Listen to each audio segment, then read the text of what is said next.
Pada materi yang sebelumnya, kita sudah mencoba untuk membuat C# code dan dikompil menggunakan C# compiler.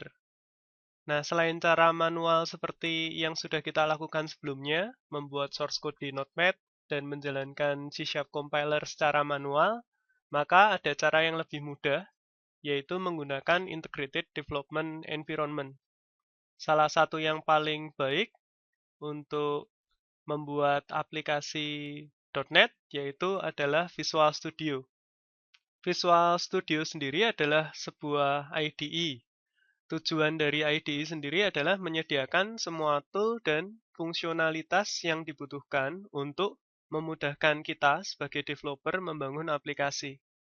Visual Studio sendiri memiliki beberapa tools utama, seperti misalnya untuk pengeditan kode, bahasa pemrograman yang disupport ada C#, ada F#, C++, Visual Basic, dan yang lain. Kemudian menjalankan compiler C#, kemudian mempunyai tools untuk melakukan debugging atau pengecekan kesalahan pada aplikasi, melakukan testing terhadap kode yang kita buat, dan masih banyak lagi. Visual Studio sendiri mempunyai banyak versi. Anda bisa memilih sesuai dengan kebutuhan. Jika kita hanya untuk sekedar belajar, Anda bisa memilih versi gratisnya, yaitu Visual Studio Express Edition. Nah, untuk materi yang akan kita pelajari ini, C# Fundamental, Anda bisa menggunakan Visual Studio Express Edition. Nah, Anda bisa download Visual Studio Express Edition. Yang paling baru adalah versi 2013 untuk Windows Desktop. Nah, Anda bisa download versi yang lain, misalnya Visual Studio Express untuk web, atau Visual Studio Express untuk Windows Phone, atau Visual Studio Express untuk Windows 8 atau Windows Store Application ya, itu yang terbaru. Jadi kalau kita mau buat aplikasi yang berjalan di atas Windows 8.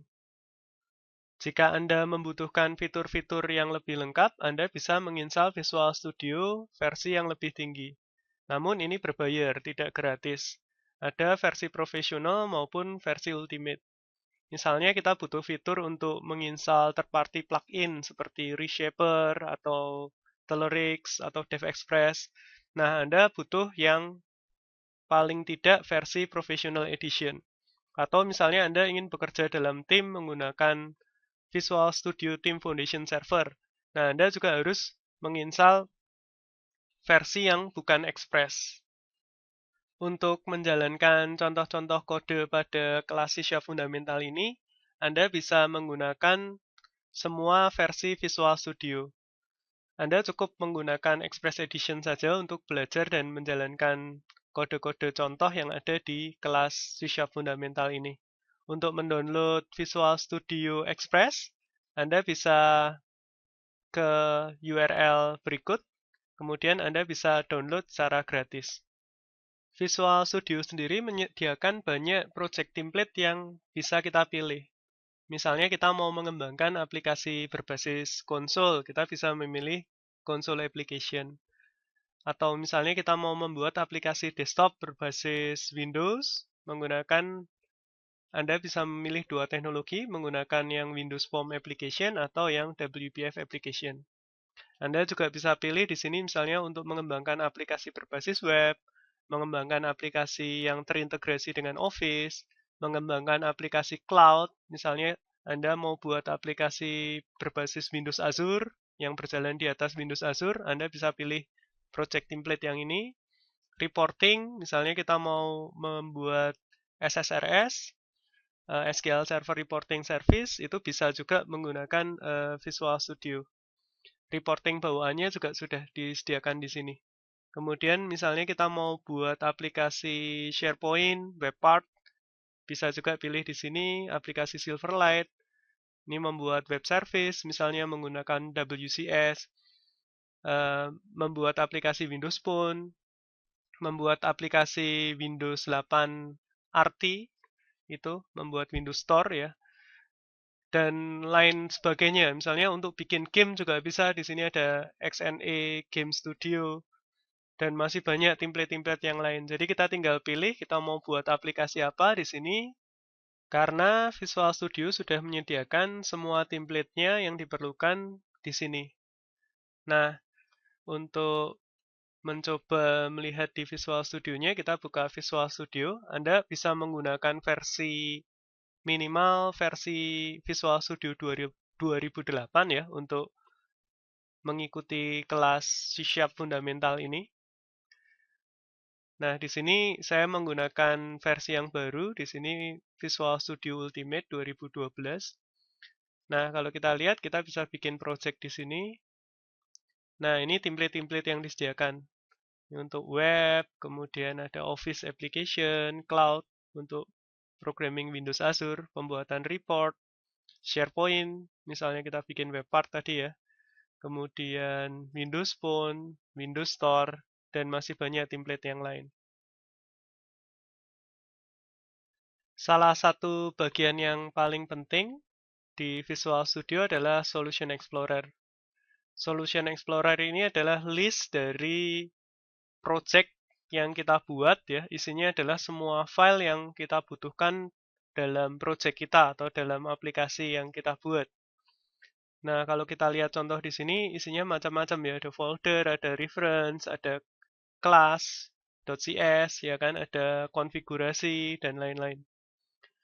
Nah, Solution Explorer biasanya di sini, kalau kita buat aplikasi baru, kita akan membuat satu solusi baru gitu ya. Nah, di dalam satu solusi yang kita buat ini bisa mengandung lebih dari satu project. Nah, kebetulan contoh yang di sini hanya satu project saja. Jadi, nama solutionnya adalah demo console 1, kemudian projectnya adalah namanya sama, demo console 1 juga. Nah, setiap project yang kita buat di sini nanti kalau dikompilasi akan menghasilkan satu file assembly, entah itu .exe atau DLL. Nah, project pasti dibuat di bawah solution. Jadi kalau kita buat aplikasi awal, pasti bikin solution, kemudian baru kita tambah projectnya.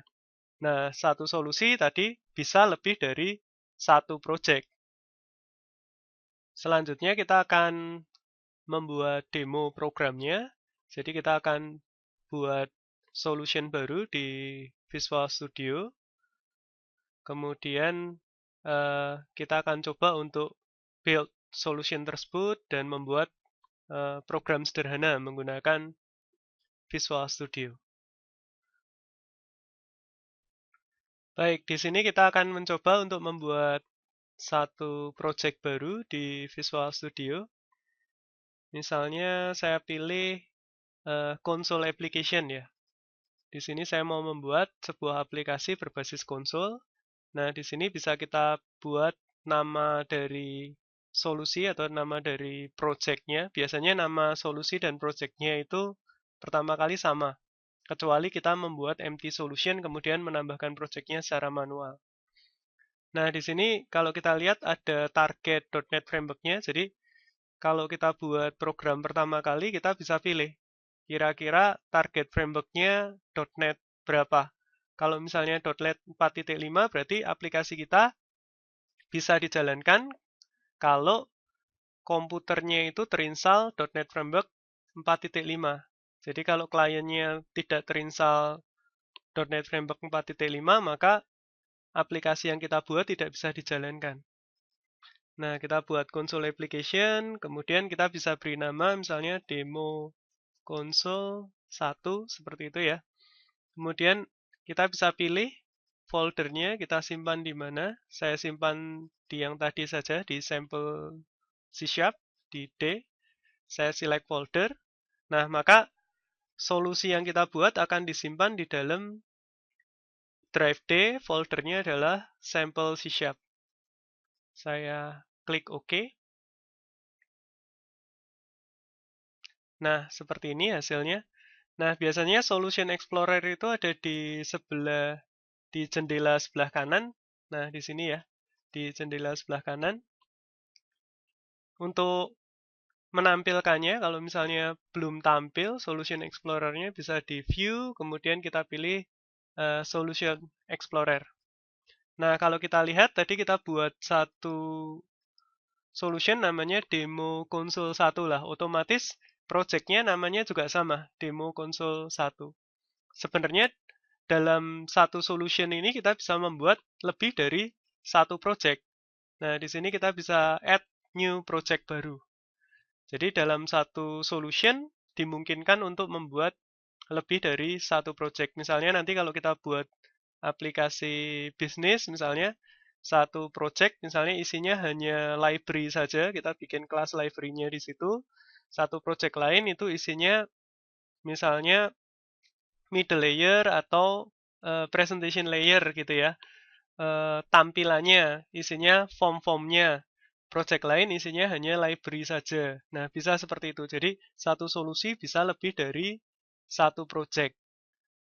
Jika Anda mengcompile satu solution, maka semua project dalam solution tersebut juga akan tercompile. Misalnya kita compile build solution, kita bisa pilih di sini build solution.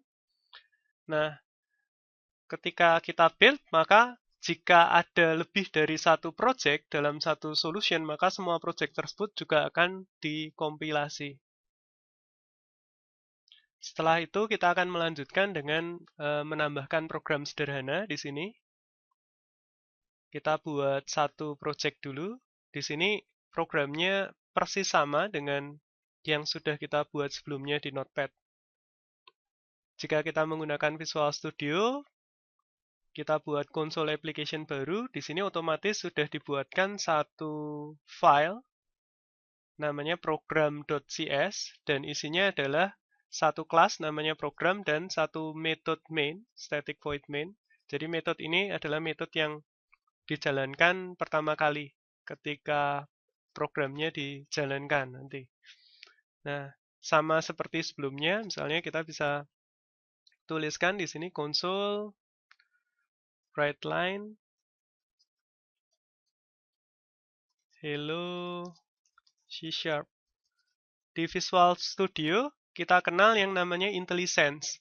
Jadi ketika kita ketik seperti ini, Visual Studio akan memunculkan alternatif pilihan keyword yang kita butuhkan sesuai dengan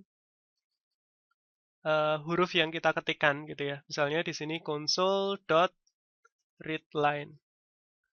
Nah, seperti ini kodenya misalnya. Nah, untuk menjalankan kode ini kita bisa tekan F5. Dia akan mengkompilasi kodenya dan menjalankan atau menampilkan outputnya. Di situ kita bisa lihat outputnya hello world, hello C# maksudnya ya.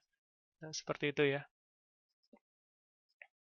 Nah, kita juga bisa membuat project tambahan sebenarnya dari satu solusi yang kita buat. Misalnya saja kita bisa menambahkan project baru di sini. Kita bisa bikin kelas library di sini. Misalnya kelas library-nya kita beri nama my library. Nah, seperti itu. Nah, kemudian dari library ini sudah ada satu filenya namanya class 1.cs. Ini saya hapus saja. Kemudian saya tambahkan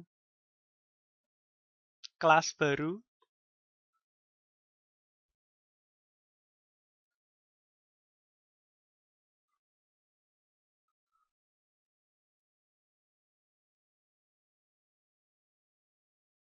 Piye iki? Not responding barangnya monyet.